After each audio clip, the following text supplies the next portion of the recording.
Hey guys, Mikexingchen here.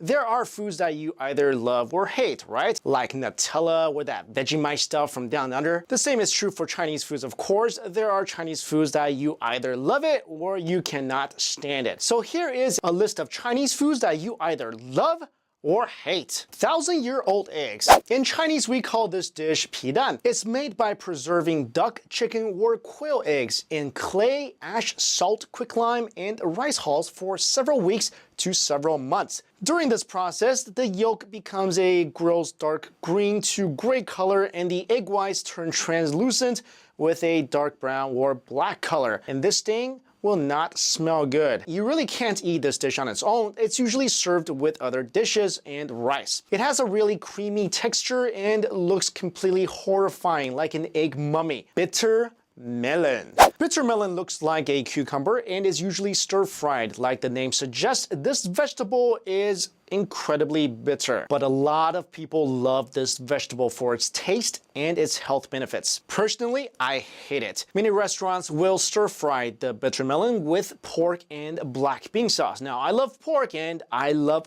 black bean sauce, but I hate bitter melon. You know what I hate most about bitter melon is that every time a bitter melon dish comes up, I somehow will get tricked into eating it. Because we'll be at dinner with friends and family and somebody will order this dish, like I said, a lot of people love it, then I'm the only one not eating it. And then people will say, hey Mike, how come you're not eating the bitter melon? And I'll say, because it's bitter. And then they'll say, no, just try it. It's not bitter. Try it. Trust me. Then being the trusting person that I am, I start thinking in my head, oh wait, maybe it's not bitter. Maybe this time it's different. And of course I try it and yeah, it's bitter. Now, I never understood why people voluntarily put something so bitter in their mouth. In Chinese, there is a saying called 自讨苦吃, meaning looking for hardship or bitterness on your own. It's used to describe someone who doesn't know any better and brings hardship onto oneself. So why anyone would want to eat a bitter melon and bring bitterness onto themselves, I would never know. Bird nest soup, or yanwo. Now, I find this utterly disgusting.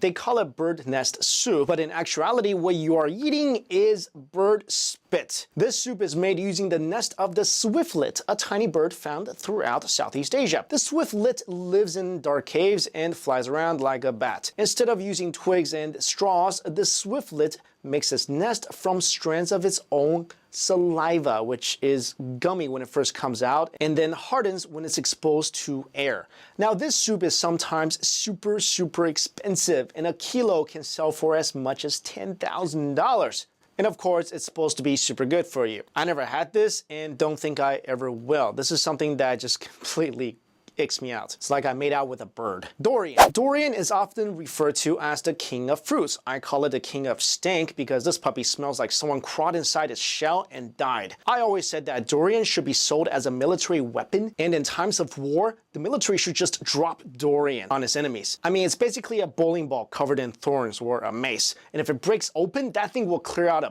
building. But again, a ton of people think it's the most delicious thing ever. I never tried it, so I don't know, but I did smell it walking by it in open air, and that thing stinks. Fermented tofu. If you never had this, it's basically rotten tofu soaked in sauce. You can eat it as a condiment. You can put it on rice, bread, or anything else besides ice cream, or maybe, no, that won't work. The ingredients typically are soybeans, salt, rice wine, and sesame oil or vinegar, and are sold in jars soaked in brine with select flavoring. I love it, but many people won't touch it with a pole. Stinky tofu. Okay, if fermented tofu were all alive and they had a king, it would be stinky tofu. This thing literally smells like poo soaked in sauce. Just one of the worst things I can imagine eating. The tofu is soaked in a brine made from fermented milk, vegetables, and meat. The brine can also include dried shrimp, bamboo shoots, and Chinese herbs, with the fermentation process taking as long as several months. And of course, the true diehards say, just like cheese,